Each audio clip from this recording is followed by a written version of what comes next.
ये तो कोढ़िया जाएगा, विवेकानंद कोढ़िया जाएगा। मानव का काम नहीं है, पत्थर भी पसी जाए। SIT गठन करके इसको निष्पक्ष जांच कर दिया जाए मैम, कि हमको भी सब जान मार देगा। विवेकानंद करवाया क्या है, जो बढ़िया बढ़िया जमीन था वो बाबा के नाम पर करवा करके केस लड़ने का हमको औकात नहीं है। लग रहा है कि मैया का संपत्ति या मैया बच जाओ। कि पिता का जो जमीन है उसको देख करके जो विवेकानंद है उसकी आंखें जो है वो चौंधरा गई है। कोढ़िया जाएगा, विवेकानंद कोढ़िया जाएगा। वो अगर हम दस्तखत कर देते, उनके पास पैरवी के लिए गया था कि CO को सस्पेंड किया जाए, कहे कि ये तो बहुत संजोग अच्छा था कि भगवान ने हमसे गलत काम नहीं करवाया।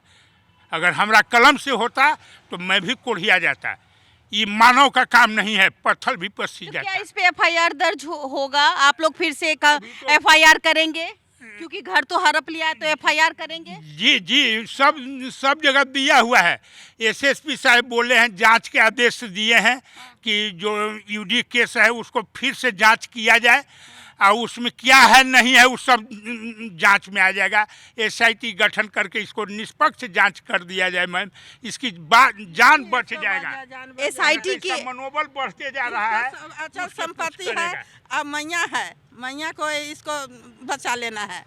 बस यही सरकार से ही विनती है कि अचल संपत्ति इसको रह जाए। कितना है अचल संपत्ति इस बच्ची? 14 बीघा है। 14 बीघा है। 14 बीघा है। 14 बीघा पे नजर है? नजर है, 14 बीघा पर है। मारने के बाद क्या होगा, कौन जाएगा? हम लोग भी कौन अधिकार से जाएंगे? इसको बाप के नाम से आधा है, इसको बाबा के नाम से। मतलब कि वो चाहता है कि बाबा का भी हिस्सा ले ले और इसके बाप का भी हिस्सा ले ले, और बहन को मोहरा बनाया। बहन के मोहरा बनेले है। तो बहन का तो भाई जितना बहन का हक होगा उतना चाहती है मैम। बहन नहीं, अकेले में अगर 1 घंटा आप रह के ब्रेन वॉश कीजिए, कहते कि हमको भी सब जान मार देगा।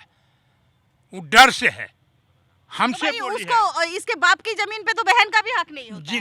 नहीं, लेकिन उसमें 4 बीघा जमीन है इसका, तो उसके बहन का भी हक नहीं है। सुनिए ना मैम, उसमें भी विवेकानंद करवाया क्या है कि सब बढ़िया प्लॉट जैसे पहले का रसीद देखा जाए, ऑन रिकॉर्ड है कि 22 में ही रसीद कुछ कटा है।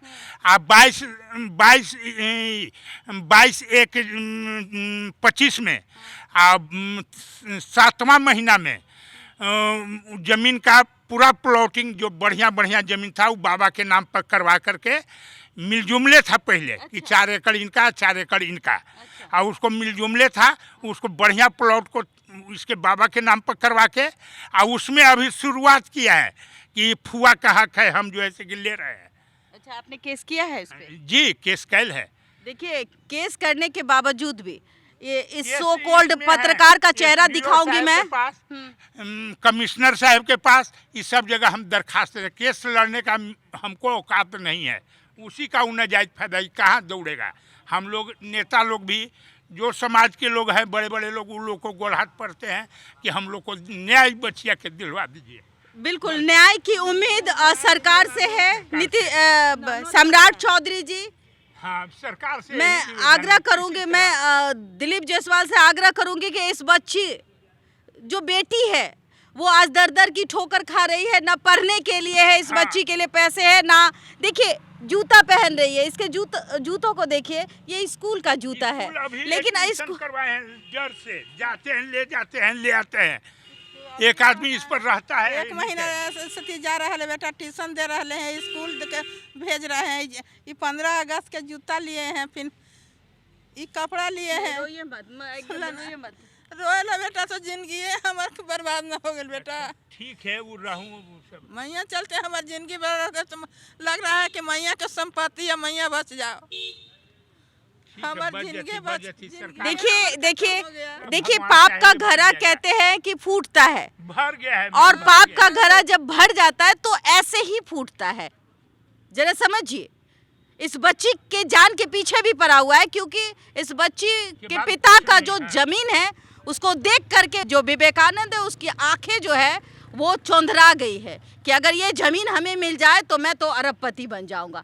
तो इसको मार देते हैं, चूँकि ये आखिरी वारिस है। जब सरकारी कर्मचारी पे कार्रवाई हो सकती है तो ऐसे इन्फ्लुएंसर जो सो कॉल्ड डिजिटल पत्रकार कहते हैं, ऐसे पत्रकार को चौक चौराहे पे जूता मारना चाहिए, मुंह काला करके रोड पे घुमाना चाहिए, FIR दर्ज करना चाहिए इन पर, और कड़ी से कड़ी कार्रवाई होनी चाहिए ताकि इस बच्ची की जो सुरक्षा है वो हो पाए। ईमानदार पत्रकार होते हैं, लेकिन कुछ पत्रकार ऐसे होते हैं जो ब्लैकमेलर होते हैं, और ये हम नहीं कहते हैं। ये पत्रकारिता का नाम कलंक करके ये अपना घर महल बनाने की एक कोशिश, और फिर बाहर से तो शुरुआत किया तो खूब कमाया, फिर घर में 14 बीघा की ज़मीन जैसे देखी तो जैसे देखा कि भाई जहर खिला देंगे मर जाएगा और फिर सारी संपत्ति हमारी हो जाएगी। यही एक काला करतूत, और ये काला करतूत सीओ से करवाना चाह रहा था, पालीगंज के सीओ से। तमाम ऐसे अधिकारियों को दबा करके, डरा करके, उसका न्यूज़ बना करके ये लोग कहते हैं, और फिर ये खबर चलाएंगे, डर जाएगा, और जो अगेंस्ट में ये काम नहीं कर रहा है वो कर देगा। ऐसी चीज़ें हमारे समाज में हैं जो कहीं ना कहीं दिल को झकझोर देती है। तो मुझे लगा कि ये खबर मैं आप तक लाऊं। अगर आपके ही बीच में भी ऐसा कोई इन्फ्लुएंसर आपको दिखाई देता है तो जूता मारिए, मुंह काला कीजिए। प्रशासन जो है वो ऐसे लोगों को पनपने नहीं देती है। डरिए मत, आगे आइए और लड़िए। फिलहाल आप देख रहे थे देशवा न्यूज़। मैं आपकी दोस्त, आपकी होस्ट बबीता मिश्रा। प्रशासन से अनुरोध है कि इस केस को फिर से खोला जाए, SIT की गठन हो और विवेकानंद को कड़ी से कड़ी सजा मिले। फिलहाल हमें दे इजाज़त। धन्यवाद।